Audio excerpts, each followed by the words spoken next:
Hello everyone, this is Francis, and today we are going to talk about applying for your EIN number, and that is your employer identification number. So to get started, the first thing you need to do is figure out which kind of business you want to have. Is it going to be a sole proprietorship, an LLC, a corporation? And to me, the biggest difference between the sole proprietorship and the LLC is if you get sued and you are a sole proprietorship, you will be responsible for any expenses, lawsuits, etc. If you have an LLC, all the liability goes to the company, so they will not come after your personal assets. And since I'm only selling jewelry, I went with a sole proprietorship. So after you do your research, figure out which kind of business you're going to have, then you go to the IRS website at the irs.gov, and you're going to go over here to file, and you'll click on the business and self-employed to get to the EIN, or if you don't see this here, you can go over here to the search bar and type it in.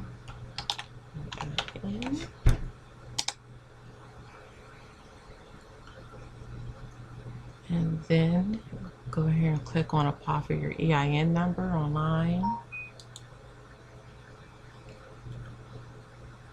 So you read this information about determining your eligibility.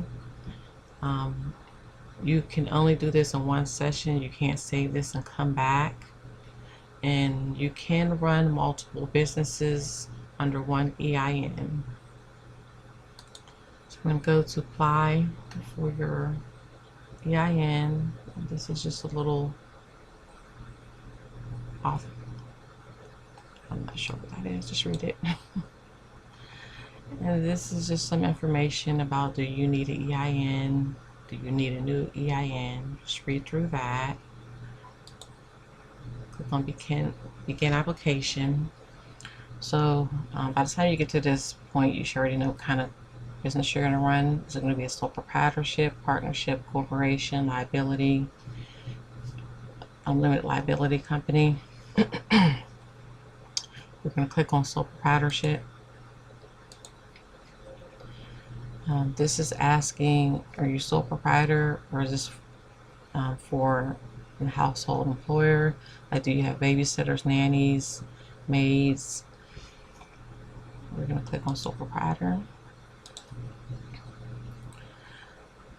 And this is asking you to confirm that you're going to apply for a sole proprietor.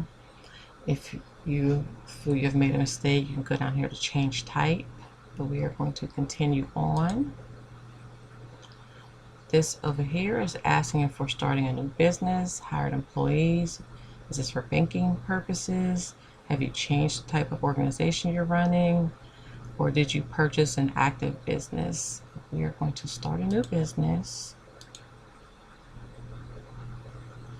Okay, so here you would put your name and social security number in. Now here it's asking if you're the sole proprietor or you're the third party entering this information for the sole proprietor. You fill that information out, you hit continue. The next step is asking for your address.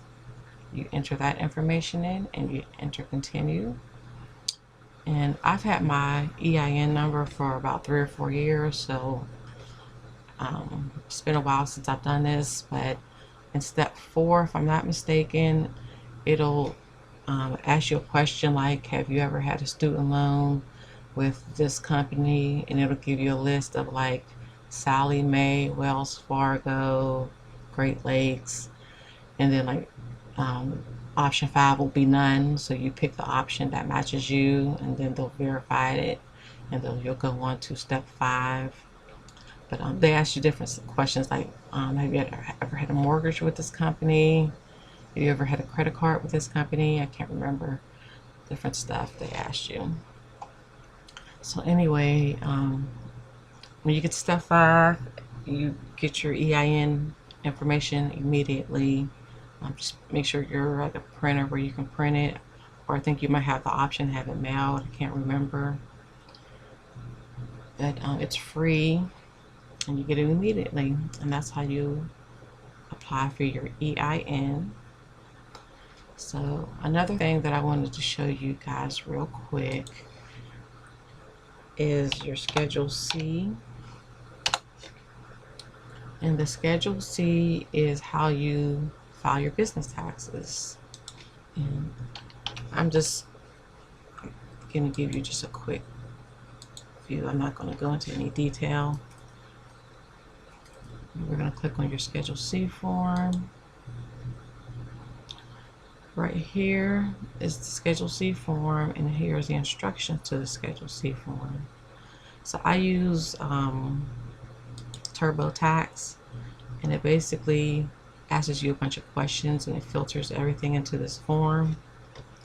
But when you're, of course you need to get in touch with a tax professional, but this is just some of the things that you can look out for. You keep count of all your advertising. You can, if you're using a vehicle for your business, you can write off expenses for that, gas, mileage, depreciation, insurances, interest. If you have a mortgage for your business, legal and professional services, office expenses. Like if you have a cell phone that you only use your business, you can write that off under utilities, taxes and licenses that you have to get for your business. You can write some of that stuff off. And you can print and or save both of these forms. The instructions are 18 pages long though.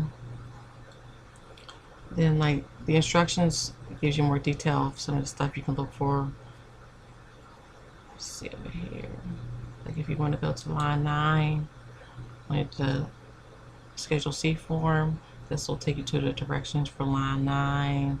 You want to go to line 23. Right here is the instructions for line 23, and etc. So I'm not going to give you too much information because I'm not that familiar with all of this, but it's just something that you can look over to help you with your business taxes. So guys, I hope this information was helpful to you guys. If there's any questions that I could have put with your EIN information, please put in the comments below and let me know some of the other things that you guys would like to see. So please hit like and subscribe, and see you on the next video.